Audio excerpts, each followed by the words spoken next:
Welcome back to Stuff About Money They Did Not Teach You in School. I'm Xavier Angel, certified financial planner, and I'm joined today by my co-host Erik Garcia, certified financial planner. Erik, how you doing today? Great, man.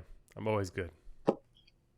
Always, huh? Except when I have to wait on hold for like 45 minutes to talk to a company. Service centers. I understand. I think most of us out here, have those issues when just hate sitting on hold, waiting on service centers. They keep saying that we're at full employment, but I swear there's nobody working at these companies.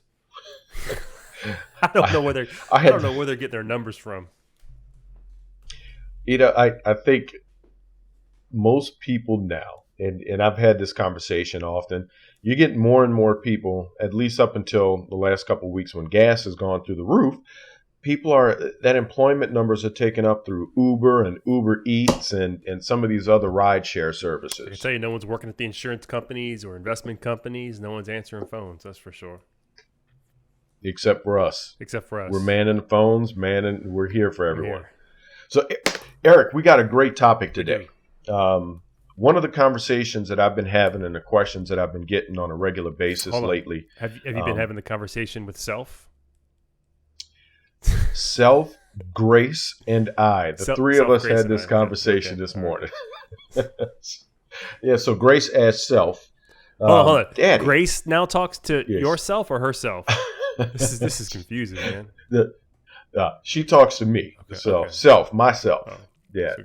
So now that we're home for summer, we've got a lot more time, drive time, in the car and spending time together. So some of the questions that she just asked is unbelievable. So today she heard a conversation I was having regarding saving money, and the client had asked, what amount should I be saving on an annual basis? What is the proper amount? And Grace heard that conversation, and she came back and she said, "Daddy, how much do you and Mommy save?" Uh-oh. So we're getting personal in this. No, I'm not getting personal. I'm just, look, it's a question. It's a common question that everyone asks. For context, Grace, age. What are we talking about here? Grace is 11. 11. Okay. So she asked. Yes, she asked. But Grace spends, we probably drive 30 minutes in the morning when I'm dropping her off to school. Afternoon, I pick her off, and typically, I pick her up about 3:45, 4 o'clock. So I'm still getting calls from people on our drive home. So she's in the back seat and she's listening to some of the conversations, and she hears me talking about savings and retirement and investments. So she's learning early. She's gonna be running this business soon. So for all our listeners out there who are clients, get to know Grace. She's going to be your advisor in 20 years. Leave it to her. She tells me all the time, "I don't want your job, Daddy." That's what she says. I said, "Okay." I said, "You've got time to change your mind." So savings, Erik.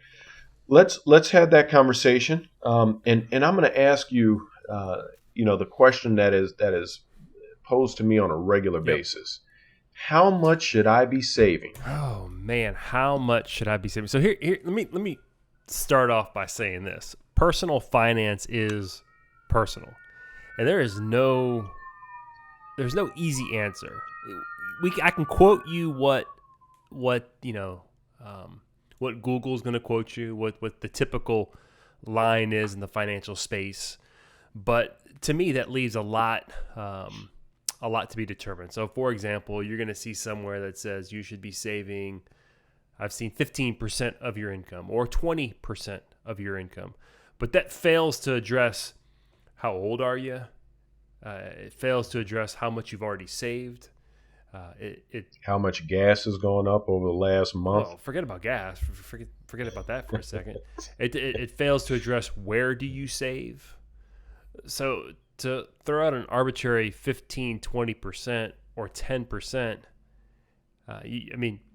how much money do you make? If you make $1 million a year, and you live super frugally, well, maybe you can just save 5%. So how much? I don't know if there's an easy answer for that. And I agree. There's not. So how do we approach that question when we're asked? Yeah. So I think you can give a kind of off the cuff answer like, hey, how much should I save? You should be saving 15, 20, 25% of your income. I think that's a good place to start. I don't think anytime somebody makes a decision to save money, I think that's a good decision. I could tell you this. Rarely do I come across people who are saving enough. That is the exception of people who are saving enough. So kind of as a general rule of thumb, I'm kind of approaching a lot of situations where people can be saving more. Now, the only way I can really, or you can really, or anyone can really answer that question is to do something that I call backwards planning. So backwards planning is you start where you want to be, and then you work your way backwards. So, for example, let's say we're talking specifically retirement savings, because there's different types of savings, right? We'll talk about that in a second, but let's say we're talking about retirement savings, and you come to me and say, "Hey, Eric, am I saving enough for retirement?" Well, how much are you saving? I'm saving 10%.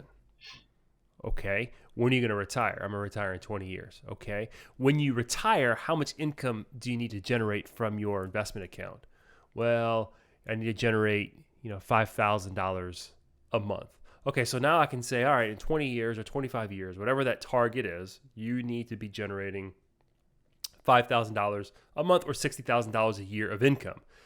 To generate $60,000 a year of income, you need to have, this math is not exact to y'all, okay? You need to have $1.5 million in your investment account, all right?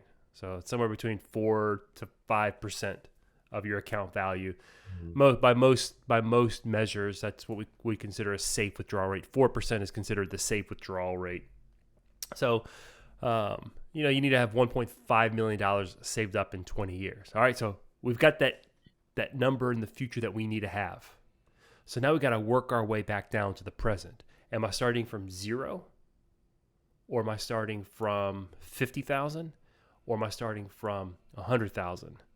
So then we can come up with a number of how much you need to be saving on a monthly basis or an annual basis to get you to where you need to generate that $5,000 a month of income.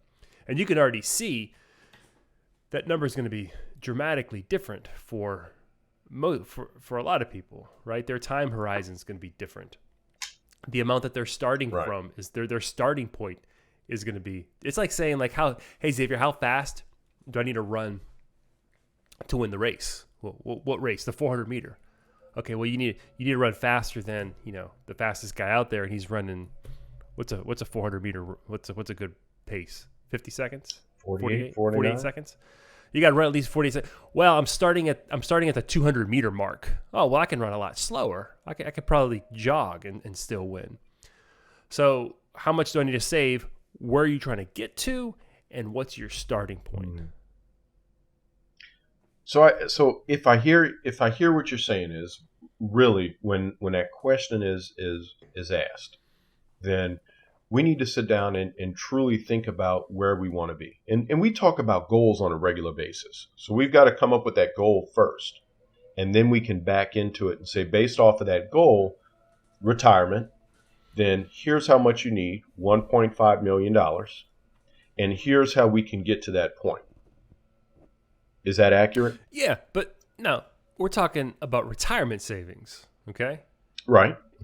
And that's only one part of savings, because when we say 15%, you're talking about everything, correct? Possibly, yeah, possibly. That's the thing. It's like we use terms sometimes, and we're using different terms, and we're talking at each other in different directions.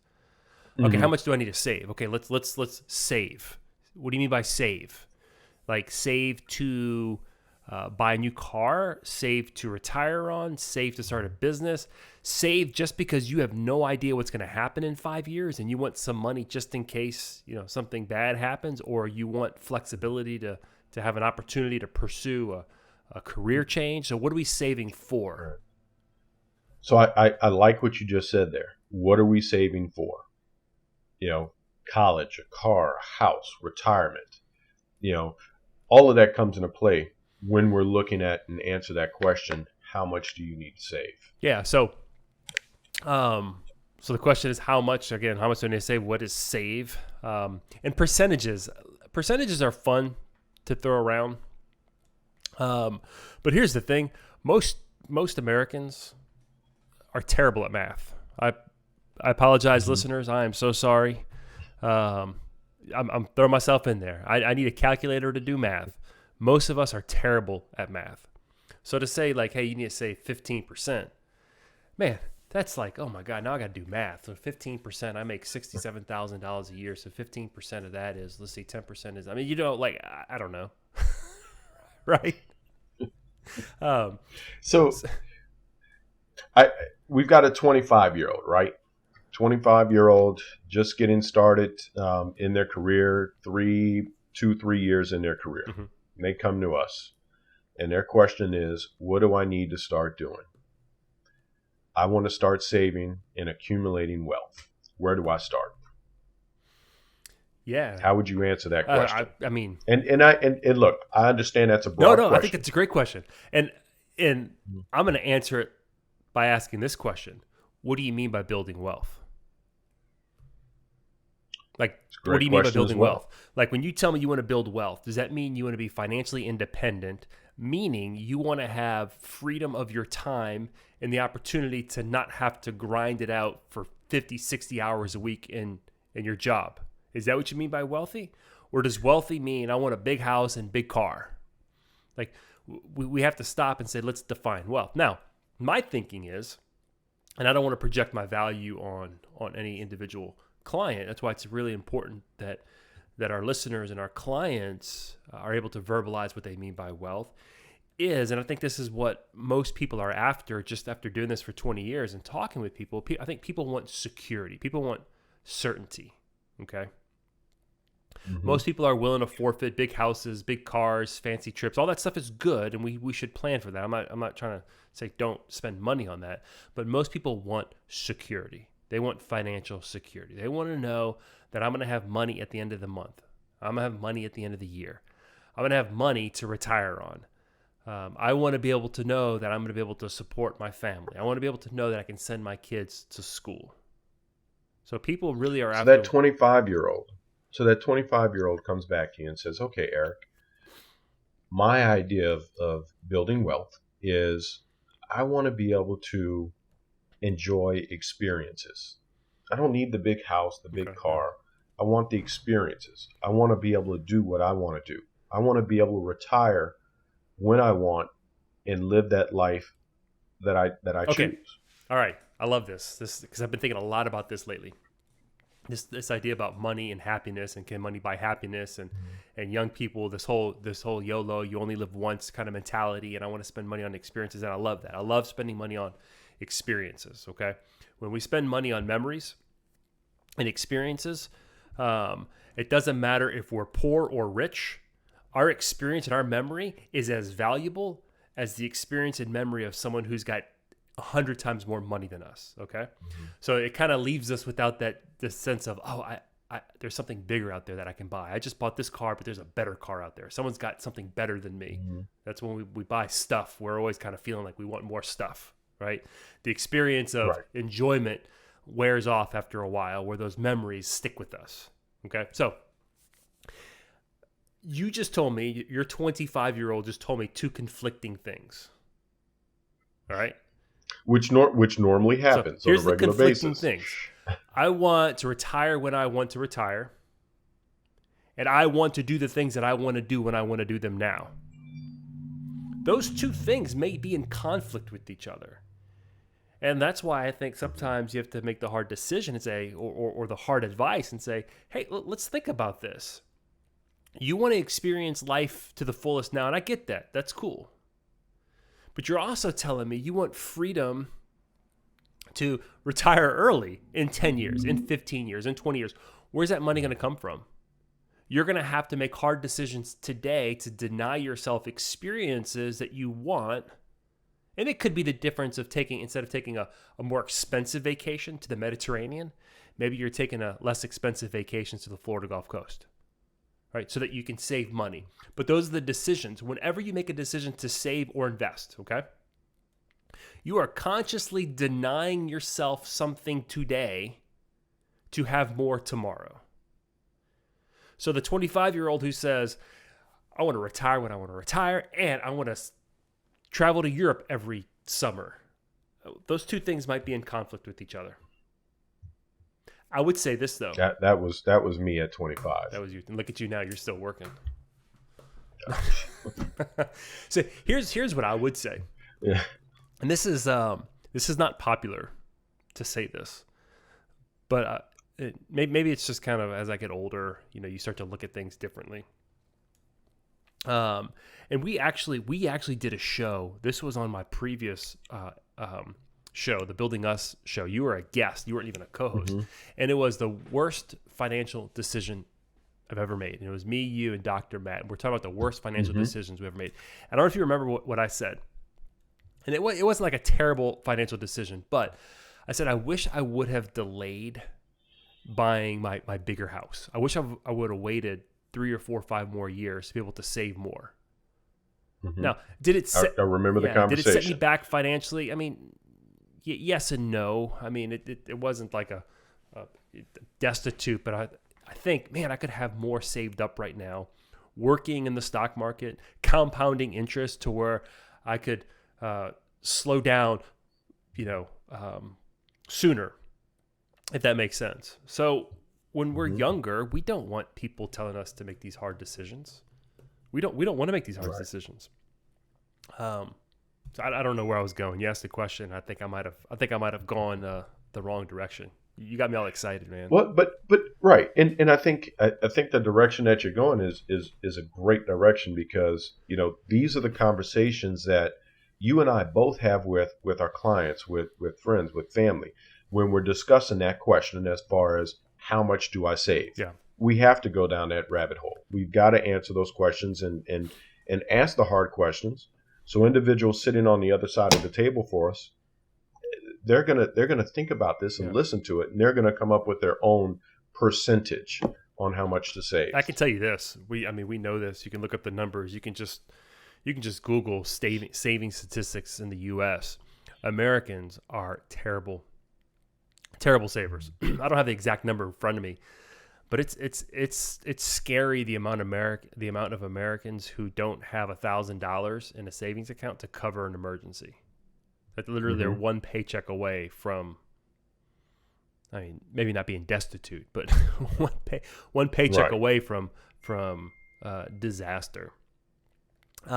Which actually brings up another question. Since you're there, you mentioned earlier that there's different types of savings.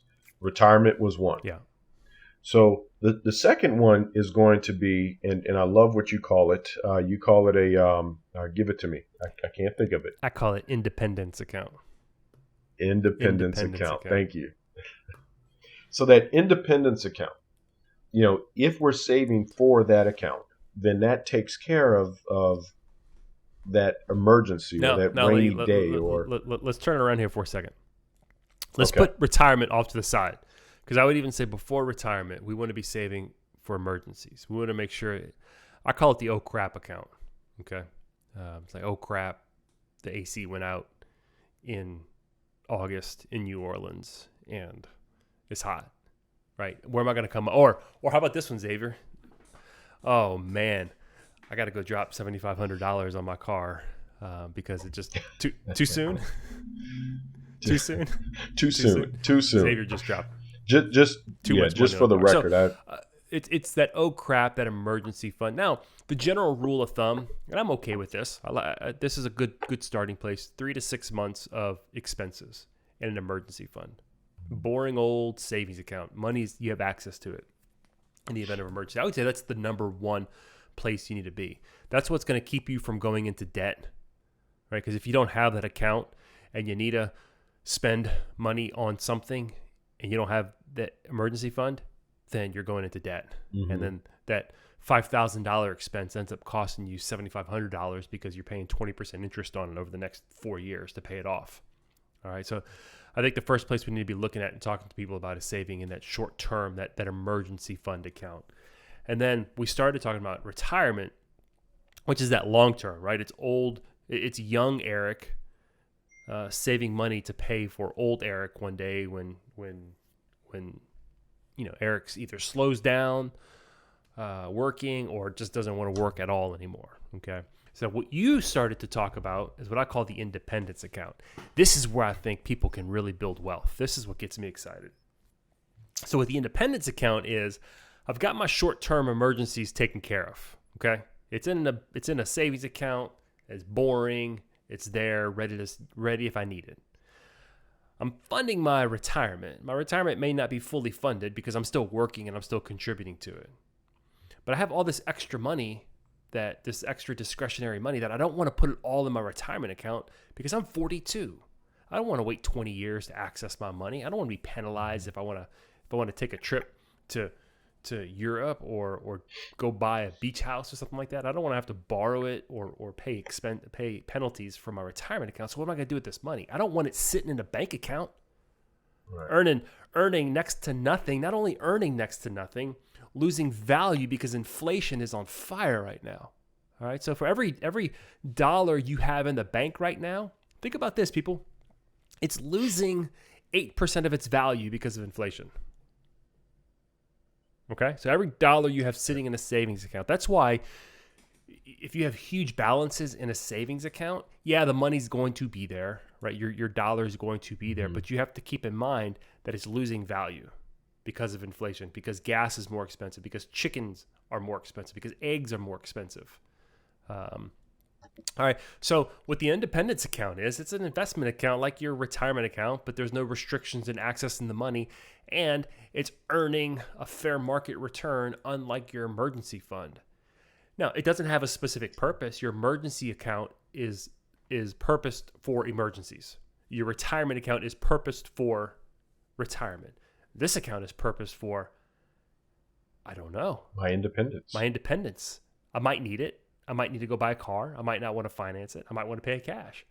I might want to, purchase those experiences. I might want to take my family on a cruise in 5 or 6 years. Or you know what? Maybe you're stuck in a job that you really don't like, and there's this other job that you like better, but you're going to take a $20,000 pay cut, and you're like, man, you know what? I've been saving up in my independence account. I got $250,000 in here. I could probably cut my expenses a little bit, take this job that I'm just going to be so much happier in, and cover that lost income through my independence account, right? Independence. I love that. So I'm going to go back and recap then. Okay. So in savings, although we cannot put that percentage on there, there's really 3 places. That short-term money, which is at oh crap, and I just did air quotes. So oh crap account. So that is where my target date, 3 to 5, maybe 6 months worth of expenses that I've got set over there. I will even say, even that 3 to 6 months is a little squishy for me. Depends on your work. Depends on how much money you make. Depends on how much discretionary money you have at the end of the month. Depends on, is your job stable, or are you commissioned? Are you salaried? Kind of. So there's a lot of factors for me that go into that. But generally speaking, 3 to 6 months. Good. It's a good rule of thumb. So then I've got my retirement account. And my retirement account, I'm putting money in there per pay period. That's going to be whatever my retirement age, 60, 65, 70, whatever it's going to be. And so now I'm going to bring in one more piece in there, Erik. Okay. So if my company is matching at 3%, then I definitely want to take advantage of putting away 3% so that I get the full match from the company. I did a so we've got go ahead. I did a 401k enrollment or a retirement. It might have been a simple plan, but an enrollment for a company once. And I stood up there and I said, what if I told you there's an investment out there that I guarantee your money will double overnight? They hemmed and hawed. No, I guarantee. If you put $1 in, you'll have $1 the next day. Well, within a month. No, it doesn't exist. I said, that's your 401k match, your retirement plan match. If you put 3%, depending on your match, if you put 3%, the company's giving you 3%. You could put your money in a money market in cash, and you just doubled it overnight. If there if there is a match at your retirement plan at your work, people, that is take free full money. advantage. And if you're not taking advantage of it, you're leaving it. You're leaving money on the table. All right, go on, Xavier. Right. Okay. And then so that third account is going to be my independence account, and that's the account that's going to give me flexibility. And as far as what we put in there or what we save into that particular account is based on what your goals are. Am I correct in those three areas? Oh yeah, 100%, 100%. So like, how much should I save? One of my favorite comebacks is, how much can you save? Like, what do you mean? I like that one too. Like, what do you mean? How much can I save? I don't know. How much can you save? So I had a client, and we were sitting down and we were talking about it, and similar conversation. I came back and said, well, how much can you save? And they gave me a dollar amount. Mm-hmm. And so we started saving that dollar amount. And at the end of the quarter, we had a conversation, and in the conversation I asked, did you miss that money? And they said no. And I said, okay, well, let's put a little bit more in. And so eventually we continued to do that where they weren't missing the money. And then we got to the amount that the initial plan showed. So gradually getting up to that point. And they were able to get there. They were comfortable saving that dollar amount. Yep. And we're tracking it. We're looking at where they are. Yeah. Yeah. I like that, how you talked about starting off small and then working your way up. You may have heard people say that saving is like, it's like working a muscle, right? You got to build up that strength. Mm-hmm. In fact, I have a fitness, a client who's kind of a fitness person, and they had some things happen in their life, and they weren't able to save. Like, we'll start later. And like, oh, and they kind of felt guilty about it. Like, are you okay with that? Like, what are your thoughts as our advisor? I said, well, I understand that you've had some expenses come up, but I think that you need to keep saving, even if it's $20 a month. Even if it's like working out. Man, you will lose that behavior, that habit so quickly if you stop doing it. And they came back and they're like, you know what, you're right. And they ended up saving a lot more than I was even suggesting. Mm-hmm. That I think most people have the ability to save more than they really think they can. Mm-hmm. And I think that's another place where we lose sight. We start on this pathway and we're putting away a certain amount, a dollar amount, and something comes up and we think that we just have to cut it all off.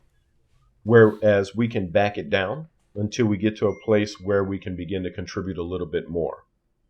So, and I think that's something that we need to think about as well as individuals when we're planning and creating our strategies and deciding what we're going to do. Yeah, check out this hack. And this is, I got a buddy of mine. He's an advisor, and he works with a lot of college coaches.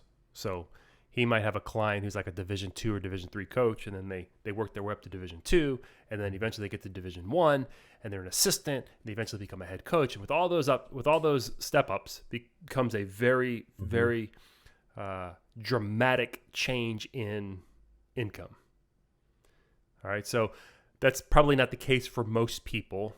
As you work your way up, I mean, those bump ups. Well, from 50,000 to 75,000 to 100,000 to $500,000 to $2 million, right? But this is what he tells them. He says, every time you take a new job, every time your income goes up, what you're going to do is you might increase your lifestyle a little bit, but you're going to save 50% of that increase, right? And then when you get another bump up, we're going to save a percentage of that increase, a big percentage of that increase. And he shows them, hey, look, this is what you're going to have. If this is the trajectory you're going and you save that part of your income, this is how much you're going to have. So if you're in a position where, man, I'm living my life and I'm paying my bills, it's cool. And then all of a sudden you get a pay raise, let's say a $10,000 a year pay raise, don't increase your lifestyle by $10,000. Increase your lifestyle by $2,500. Right. Save the $7,500. And here's the thing, too. Go back and listen to the Compound Interest podcast episode, y'all. It's like the second or third podcast of this show. The earlier you get money invested, the more time it has to grow. The more time it has to grow, the more exponential that growth is. Especially right now. If you're listening right now and you have cash, this is not a recommendation. Talk to your financial advisor. Okay, for the compliance people listening. The markets are down. This is the time to invest, especially if you're young and you have time. Man, this is a gift. I talked to another buddy of mine who's a financial advisor, a little bit younger than me. He's in his early 30s. He's up in the Northeast. And we were talking about like how great it is that the market's down right now. From a young person's perspective, man, it's so great. Mm-hmm. Like I want to invest. I want to go work harder, make more money right now so I can invest more right now. And dump it all in. So it's like buying on discount right now. Yeah. If I told you, hey man, we're gonna go shoe shopping, Xavier. There's this great sale at the shoe store. Everything is 110% of its normal price. You'd look at me like, well, you gonna go pay more? You think I'm crazy. But if I said, hey man, everything is 50% off or 30% off, you're like, yeah, let's go. I'm gonna jump on. But the stock market doesn't work that way, right? When things are good and people feel really good about themselves, the stock market is a little bit more expensive. Stocks are a little bit more expensive. That's when people want to buy. And when everything's on a discount, everyone's uncertain, right? They're a little bit fearful, which is understandable. But that's when you buy. That's when you save. That's when you invest. That's when you go in, you buy, and that's where you see your accounts grow. That's where that wealth accumulation comes. So let me wrap it up with this, okay? Your question is, how much should I save? And obviously, over the past 30 minutes, we've been talking about, well, it just really depends, right? Depends on what you're trying to accomplish. Mm-hmm. I would start. Here's where I would start, and this is why I advocate for people. Whenever I talk to somebody, whether they become a client or they don't become a client of mine, I always tell them that everyone needs to meet with a financial planner at least once in their life. Okay? And this is where I would start. Yes, we need to talk about savings, but we need to look at the spending part of cash flow first. Is what are you spending? I have so many people who come to me, I want to save, but I don't have any money to save. Or I want to save $100 a month. Now look, $100 a month, that's anything you save is good. But the goals that people tell me they want to accomplish, $100 ain't going to get them there. That's not going to get them anywhere close. So we have to spend time looking at the spending part of cash flow. Like, how are you spending? Are you spending well? And that's becoming more and more of a conversation, is making sure that we're spending money in the places that are consistent with where we want to be from a savings perspective. But that's for another podcast. You may go there next week. Maybe. All right, y'all. Thanks for joining us today. If you like what you are hearing, go ahead and follow us on your favorite podcast app. Wherever you listen to podcasts, you can find us. Also, if you have any questions, we'd love to answer any of your questions about money. You can go visit us at www.stuffaboutmoney.com, and there's going to be a place there to submit questions. We appreciate y'all. Share this with somebody who you think needs to hear it.